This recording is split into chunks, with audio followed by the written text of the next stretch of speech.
여러분 안녕하십니까? 장태동 행정사입니다. 우리가 공익신고나 공익제보를 하게 되면은 신고자는 보상금을 받아낼 수 있습니다.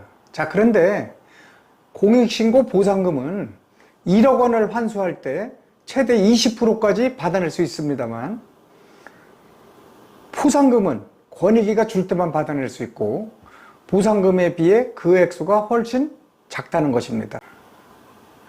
먼저 공익신고가 뭔지부터 한번 알아보겠습니다. 자, 공익신고는 공공의 이익을 침해하는 471개 법률이 있습니다.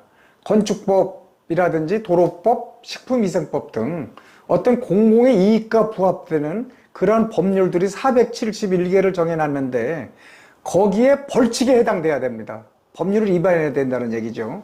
그리고 그거에 또 행정처분이 대상이 되는 것도 공익신고 대상이 되는 것입니다. 그래서 이러한 사건에 대해서는 누구든지입니다.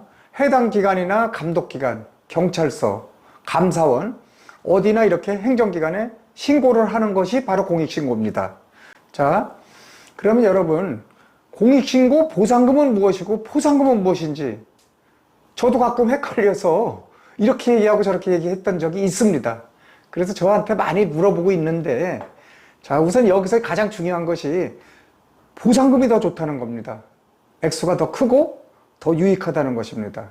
공익신고 보상금은 내부 공익신고자에게만 주는 것입니다. 자, 그러면 내부 공익신고자라는 건 뭐냐?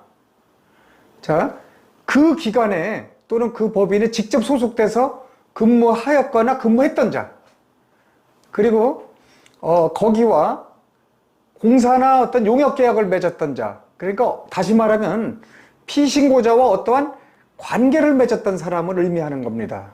그래서 어떤 관계를 맺은 사람을 내부 공익신고자라고 하는데, 내부 공익신고자가 보상금을 탈 수 있다는 얘기고 외부 공익신고자는 포상금밖에 못한다는 얘기입니다.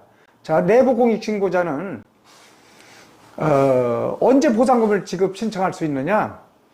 국가나 지방자치단체에 직접적인 수입이 들어와야지 주는 겁니다. 그 들어온 돈에서 그 보상금을 지급하는 겁니다.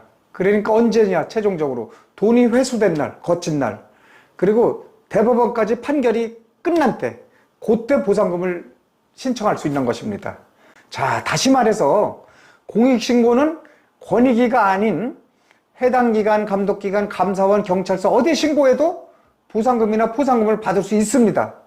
그런데 이제 문제는 내부 공익신고자가 있고 외부 공익신고자가 있는데, 내부 공익신고자가 받을 수 있는 것은 보상금이고 외부 공익신고가 받을 수 있는 것은 포상금이다.